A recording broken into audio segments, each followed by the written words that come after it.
In question 2, we start off with trigonometry, and I've got sine of 20 degrees is equal to p, and I need to determine sine of minus 20 degrees in terms of p. So we're going to have to do a bit of reduction to pull this off. So I'm going to get a cast diagram going. And to set myself up for reduction, I need to add 360 here, so that I can transform it into sine of 360 minus 20, and now I'm in the 360 minus quadrant, so I can tell whether it's positive or negative. Now if I have a sine over there, and if I look at this quadrant, the 360 minus quadrant, only cos is positive here, so it stands to reason that sine will be negative there. So we simply just transform it into negative sine of 20, just like that. And then sine of 20 is equivalent to p, so I can swap that sine of 20 out for a p.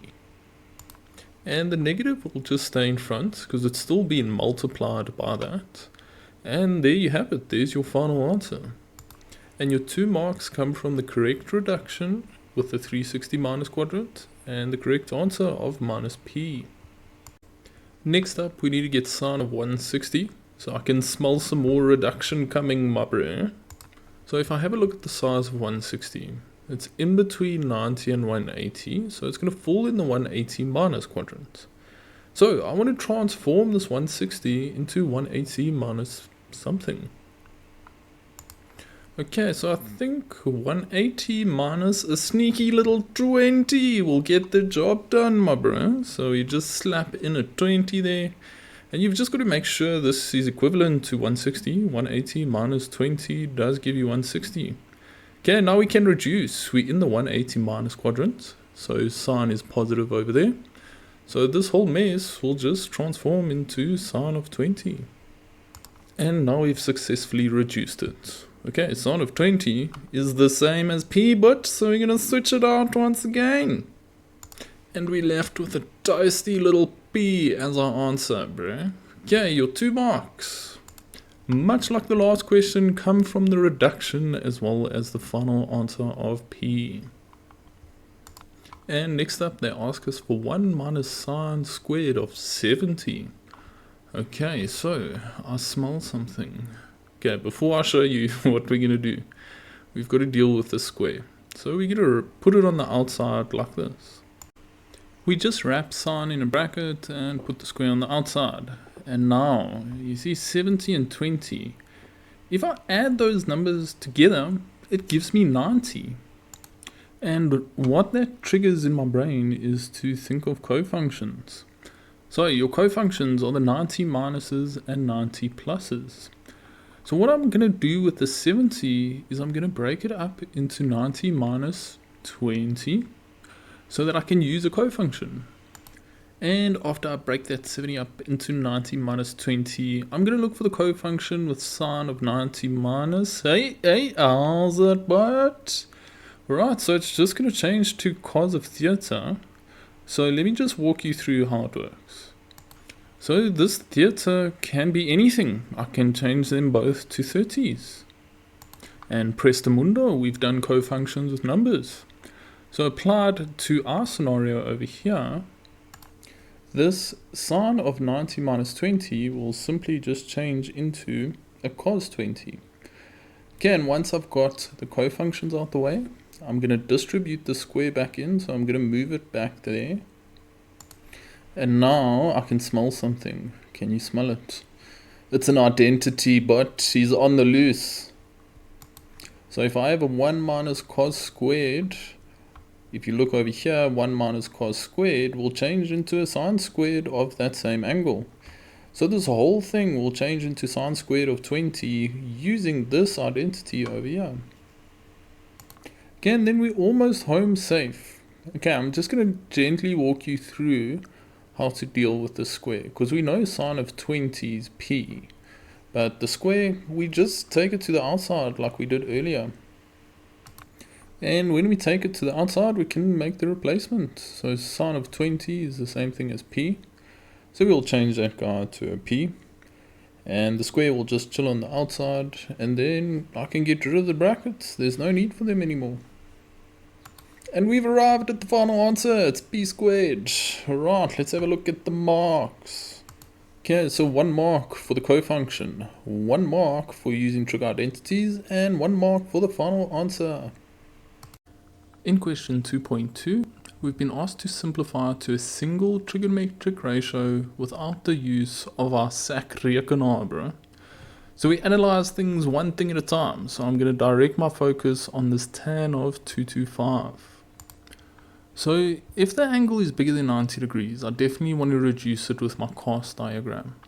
And 225, let's have a look where that fits in. It's bigger than 180, but smaller than 270, so it fits in the 180 plus quadrant. So I'm going to expand 225 to 180 plus 45.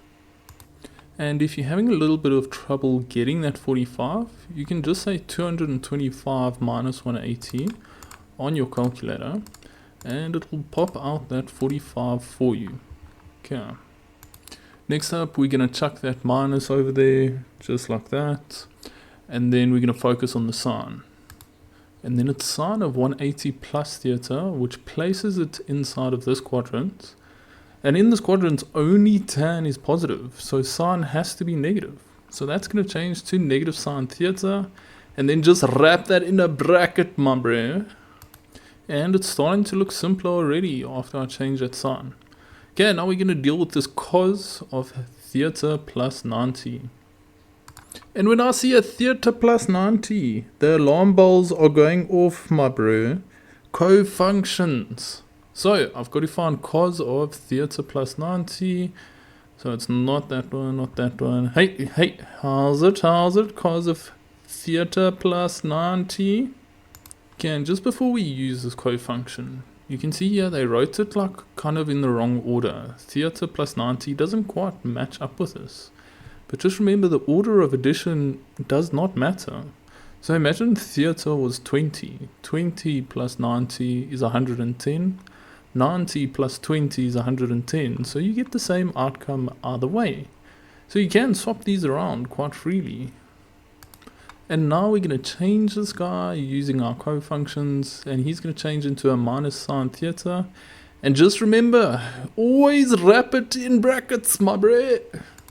Okay, once we've dealt with that guy, we're going to move on to this sine theta. That's simplified as far as it possibly can be. So he's going to stay behind. Okay, and then the sine of 360 plus theta, I don't have 360 plus in my reduction diagram or my cast diagram. So how we make this thing normal is we do the following.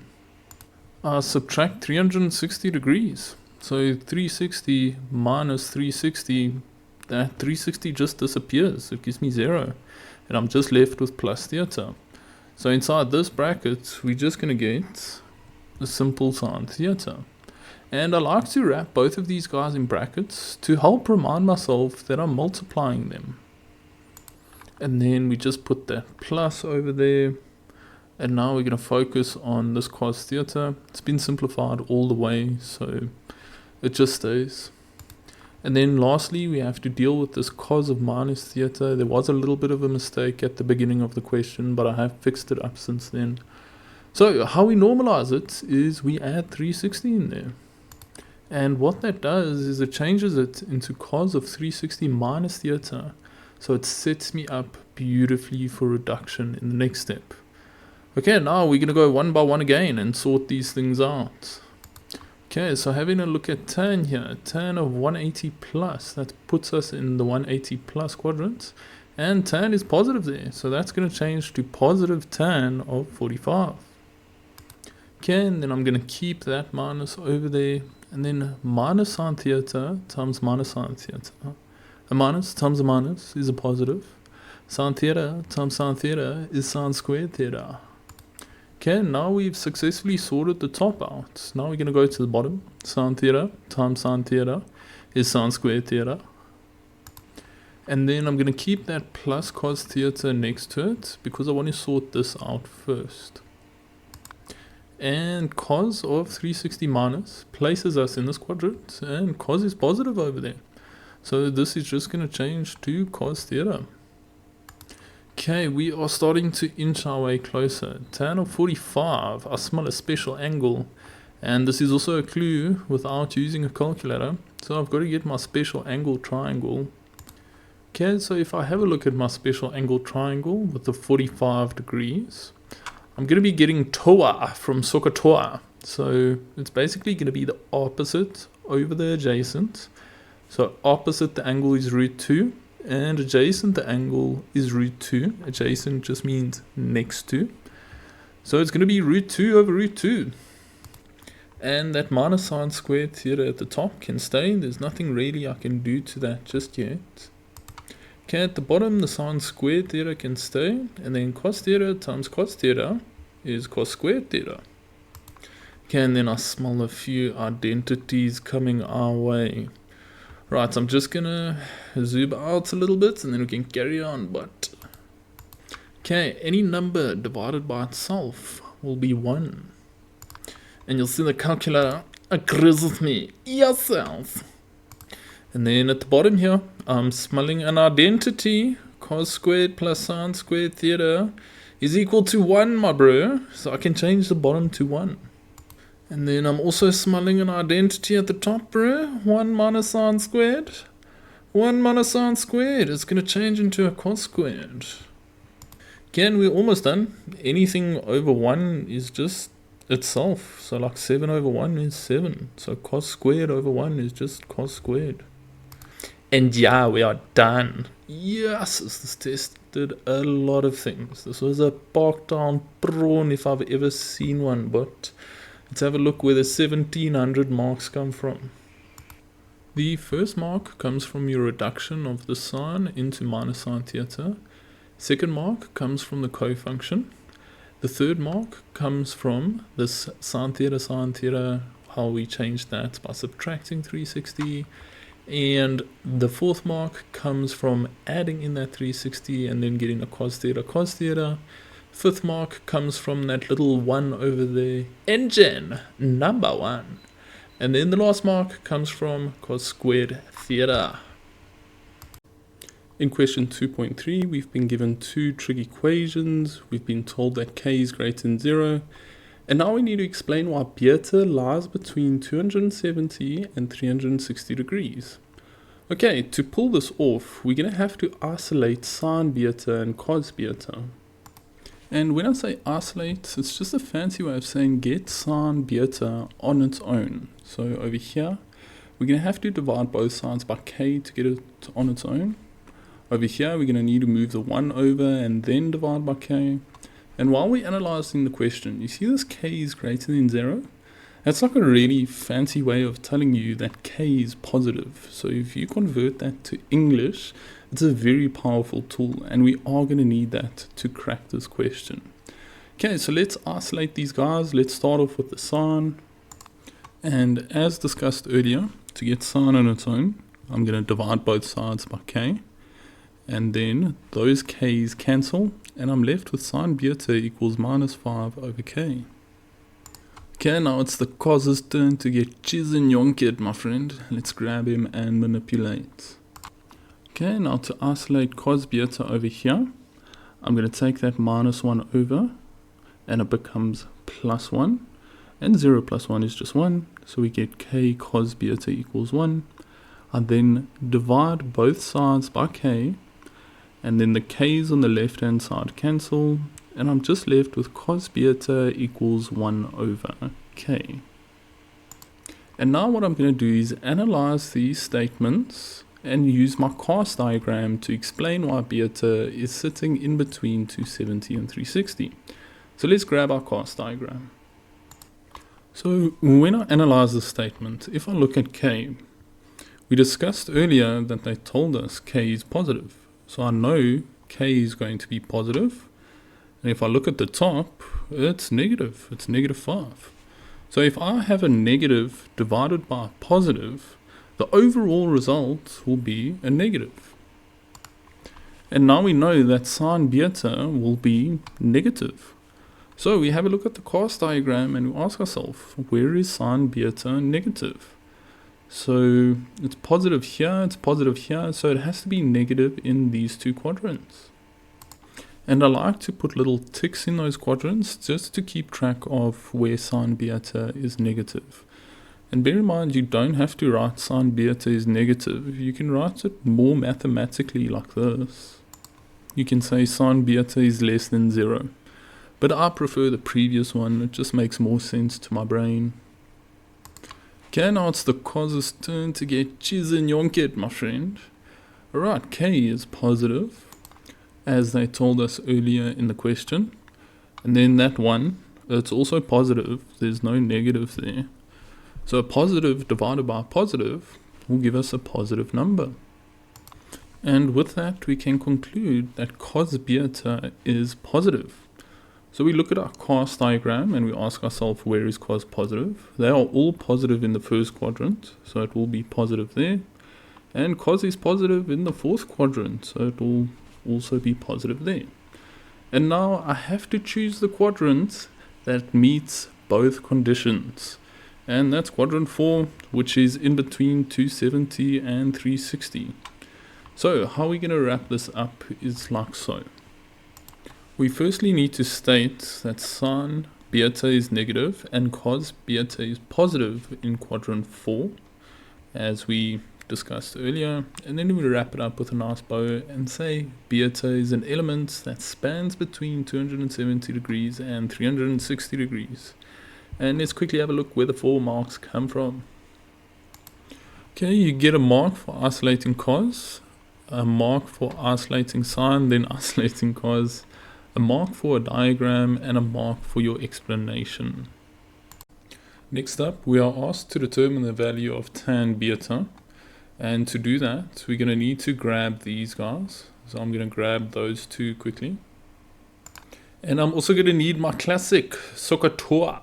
Okay, so for sine, that's the opposite over the hypotenuse. So I know minus 5 is the opposite, and I know k is the hypotenuse. And if I analyze cos in the same fashion, we can see our hypotenuse, it agrees with the sine, and then the top one will be adjacent for cos. And now if I want to get tan of beta, on top I put the opposite. So on top, where's the opposite there? Minus 5. We're going to put minus 5 on top. And then at the bottom, I'm going to put the adjacent. There's the adjacent. It's 1.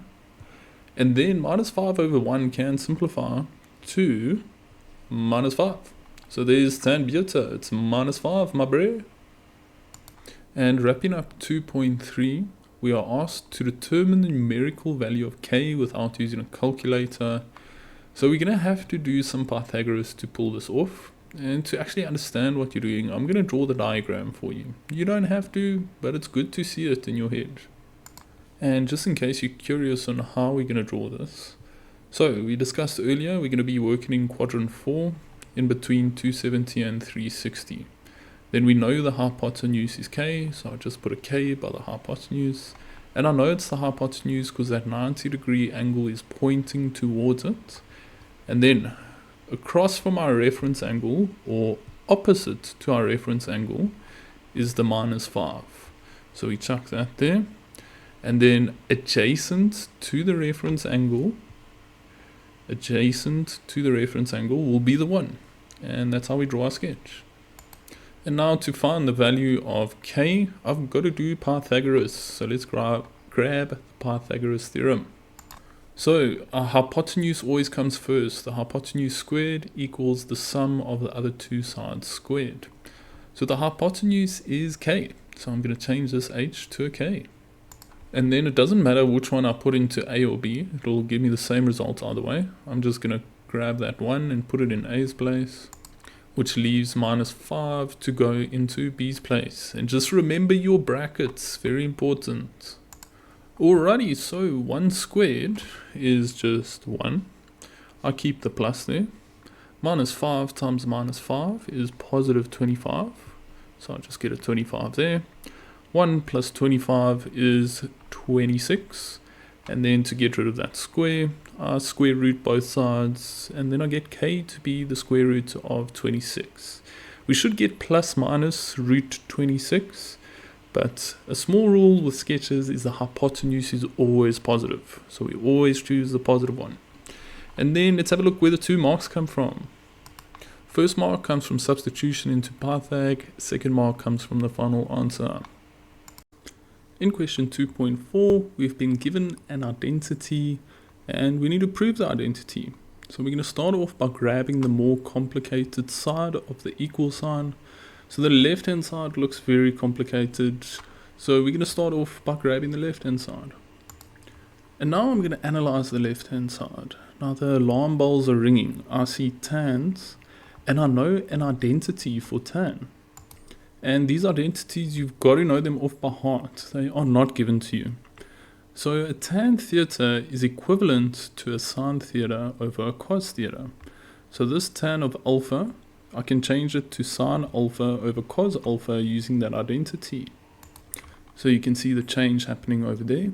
And then this tan of alpha, I want to do the exact same thing. I want to change it to a sine alpha over cos alpha. And once that change has been made, I'm going to focus on this fraction here. And ideally, you want to try to do this all in one step. So what I'm going to do is tip and times. Let me walk you through that process.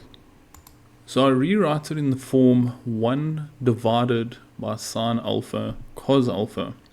And then I'm going to tip the fraction, which means I swap the numerator and the denominator. And at the same time, I change this to a multiplication symbol. Just like that. And then 1 times anything is anything. Like 1 times 7 is 7. 1 times 2 is 2. So this 1 times can actually disappear. And now it's fully simplified. And now we're going to analyze what's inside the brackets. And I'm seeing a fraction plus a fraction. And when I see a fraction plus a fraction, that really triggers my brain to get an LCD. Now the LCD has to encompass both of the bottom's factors. So if they don't have anything in common like we have here, you just multiply them together. So the LCD in our case will be sine alpha cos alpha. Right, now we need to get both of those fractions over the LCD. So if I analyze this first fraction, I look at the denominator, it's got a cos alpha, and if I look at the LCD, it's got a cos alpha, but it needs a sine alpha, so that's what I need to multiply it by. And then just remember, whatever I do to the bottom, I have to do to the top. Okay, that sorts out the first one. Let's direct our attention to this one. It's got a sine alpha, but it needs a cos alpha. So over there, we need to multiply the bottom by cos of alpha. Okay, and now we're going to sort this mess out. So over here, I do the top times the top. Sine alpha times sine alpha will give me sine squared alpha. And if I multiply the bottoms together, we're going to get the LCD like we prepared for. So cos alpha times sine alpha gives us the LCD of cos alpha sine alpha. And now we're going to focus on this fraction. Cos alpha times cos alpha will give me cos squared alpha at the top here.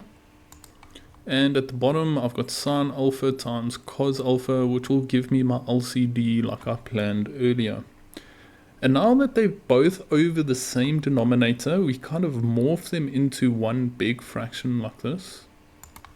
And now we've finished the process of getting the LCD. And now, yes, I can smell an identity, but it's cooking in the kitchen. So if you have a look at the top there, then from the list of the identities I know off by heart, that thing can just change to engine number 1. So we are going to go ahead and make that change. And now I can multiply the two fractions together. So to make my life easier, I'm going to put the sine squared alpha over 1. And then I say top times top. So sine squared alpha multiplied by 1 will just give me sine squared of alpha. And then I do the bottom times the bottom. So 1 times this, it won't change anything. That 1 kind of just disappears. And you're left with sine alpha cos of alpha. Now we can cancel here because we've got 1 term over 1 term. So let's see what cancels. So over here, the sign at the bottom will cancel with one of the signs at the top. And I'll show you a better way of seeing that. So, sine squared of alpha is just a fancy way of writing sine alpha times sine alpha. So if we had to expand it into that, then these two sines of alpha would cancel, and I'm only left with sine alpha over cos alpha. And what I'm left with there is a trig identity. It's going to change into a tan of alpha, and we have arrived at the right hand side 17 years later. And your 5 marks come from using identities to change this tan alpha, using identities to change the 1 over tan alpha, and then changing this sine squared cos squared to a 1, adding the fractions together, that step where we did the LCD, as well as your conclusion. And just a small note on your conclusion here, you've got to say equals RHS. So we've got to prove the left hand side is equal to the right hand side to adequately prove an identity. And rounding out question 2, it says hence determine the general solution of this weird thing. Okay, now this is quite a big clue, hence. If you see the word hence, it means you use your previous answer to help you. So my eyeballs start looking up. I start going to the previous answer and I'm looking, how can that help me? So it looks quite similar. I've got a sine squared alpha there. I've got a sine squared alpha there. This bracket is slightly different. And also this side is slightly different. So I want to make this left hand side look like the left hand side of the identity so I can use it. And what I'm seeing is a tan squared alpha here, but over there I've only got a tan alpha. So to change it into a tan alpha, I need to divide both sides of the equation by tan alpha. And then on this side, the tan alphas cancel and we just left with root 3. And when I divide this side by tan alpha, it's a little bit tricky. So you must only divide one of the factors by tan alpha. If you divide both of the factors by tan alpha, you're dividing by tan twice. So you're dividing by tan squared. So I only want to divide factor 2 by tan of alpha to get this identity. And if there's addition on top, I've got to split up the fraction and divide them by tan alpha individually. Just like that. So tan squared alpha over tan alpha will give me that tan alpha as I planned for. And 1 over tan alpha can't be simplified, so we just leave that guy there. And now you can see we've got the identity. It sounds basically the left hand side of the identity is matching up with the left hand side of our equation. So this whole thing over here is equivalent to tan of alpha. So I can change this whole thing over here to a tan of alpha. And as discussed, we just changed it to a tan of alpha, and now we are back in a familiar territory.